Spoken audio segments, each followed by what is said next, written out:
పగబట్టి వెంటాడుతున్న వరుణుడి దెబ్బకి రైతులు అల్లాడిపోతున్నారు. 15 రోజులుగా కురుస్తున్న వర్షాల నుంచి పంటను ఎలా కాపాడుకోవాలో పాలుపోవడం లేదు. డెల్టా, గుంటూరు డివిజన్లోని పరిస్థితిపై ఓ రిపోర్ట్.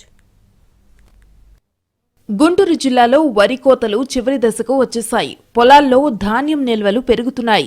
ఇదే సమయంలో వర్షాలు కురుస్తూ ఉండడంతో చేతికొచ్చిన పంట నోటిదాకా వస్తుందో రాదోనని అన్నదాతకు భయం పట్టుకుంది.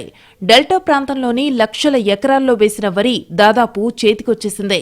కానీ అడపాదడపా కురుస్తున్న వర్షాలతో గడిచిన 15 రోజులుగా రైతులు తిండి తిప్పలు లేకుండా పొలాల్లోనే గడపాల్సొస్తోంది.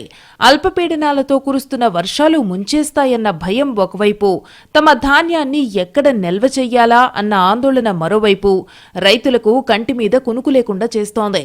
దీంతో టార్పాలిన్ పట్టాలు సిద్ధం చేసుకుని పొలాల్లో కాపలా ఉండాల్సి వస్తోంది. ప్రభుత్వం ఆర్బీకేల ద్వారా పంటను కొంటామని హామీనిచ్చింది.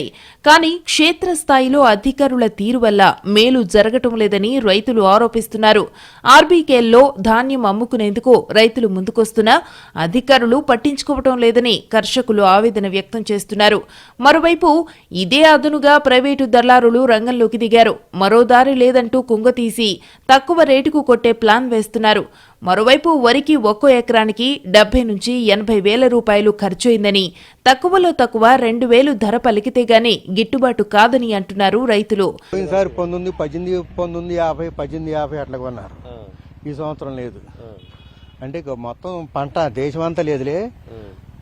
ఈ మధ్యలో వీళ్ళు ఈ కొంతమంది పెట్టుబడులు పెట్టిన వాళ్ళు ఏమో వేసుకెళ్తారు. సొంతంగా మీ డబ్బులు పెట్టి చేసుకునే వాళ్ళు ఏమన్నా పంటల్లా. ఈ సంవత్సరం మరి అడిగే నాదుడు లేడు, ఏడిపిస్తున్నారు.